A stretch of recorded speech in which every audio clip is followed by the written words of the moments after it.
Dame Helen Mirren has already won an Oscar for playing a famous historical person in The Queen.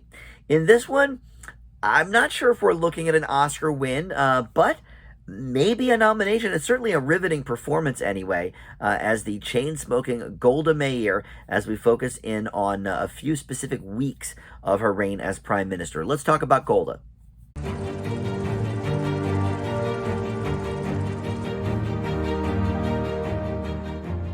Hey guys, Dan here. This is Dan Reviews It. Welcome to my movie review for the new film Golda. This is in theaters right now, and it stars Dame Helen Mirren as Golda Meir and her co-star Cigarettes.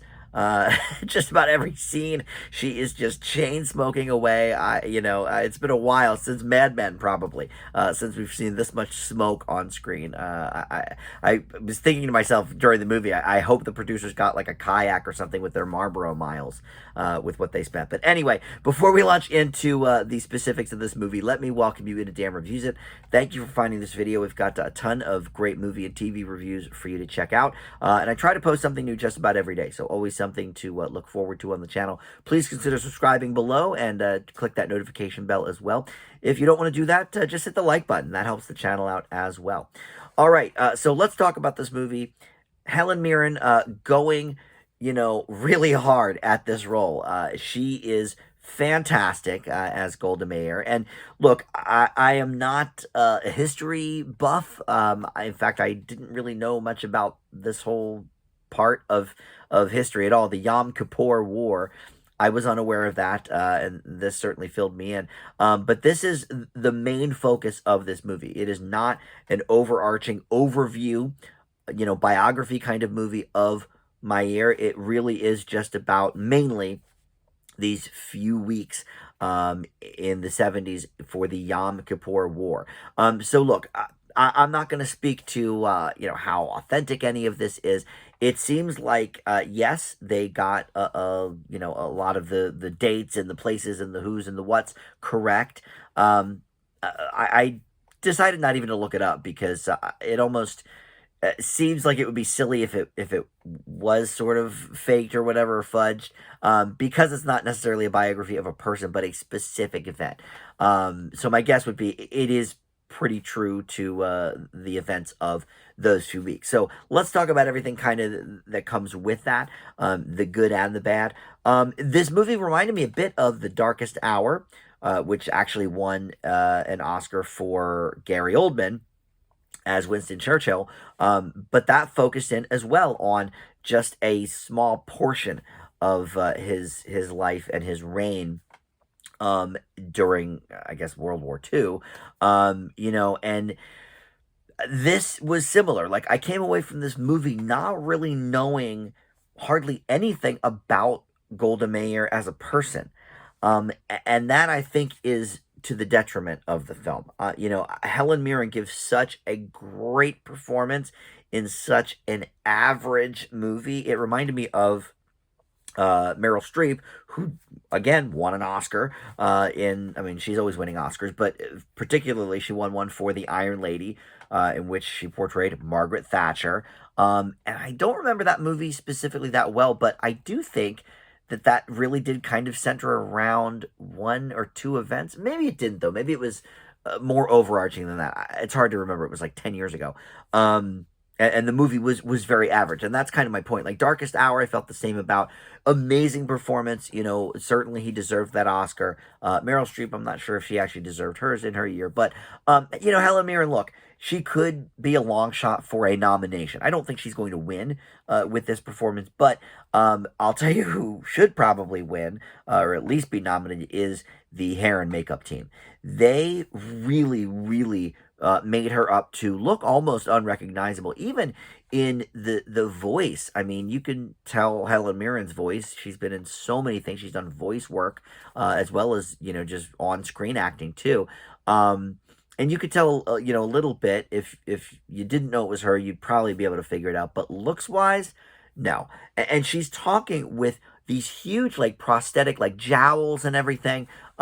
This is a woman who clearly, has been, I don't want to say, ravaged by time or anything like that, but, has had a lot of stress put on her over the years. She died at 80, I believe is what the film said at the end. And so this happens, this Yom Kippur War happens maybe 5 or 6 years before that. So she's in, her early 70s, probably about the same age Helen Mirren is. But they really made her look very, very much like Golda.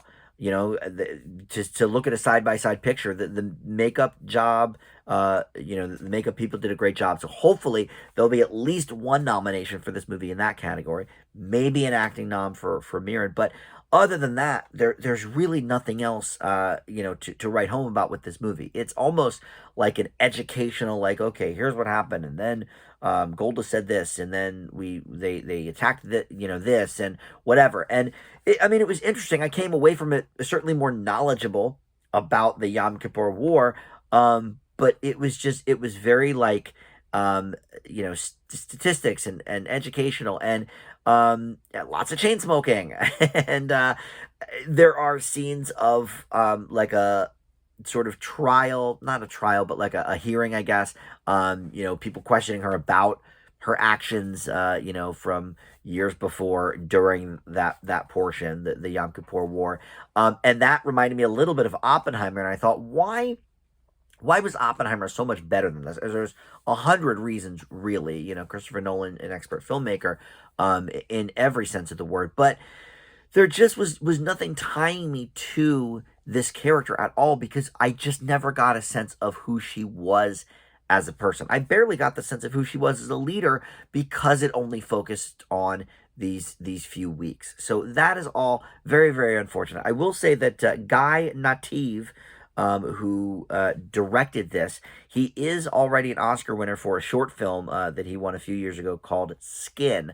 And I believe he is one of only two Israeli directors who have ever won an Academy Award. The other one was in the 70s for Best Foreign Language Film. So, look, obviously the guy is accomplished, but I don't know why, Helen Mirren is just carrying this movie on her back. And I know that in a movie like this, or like Lincoln, Daniel Day-Lewis, but again, Steven Spielberg, there's a lot of other things going on, a lot of things at play.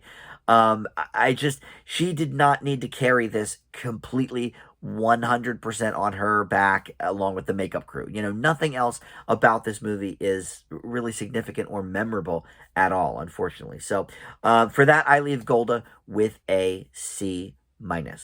Maybe an Oscar nomination. I mean, I wouldn't hate it.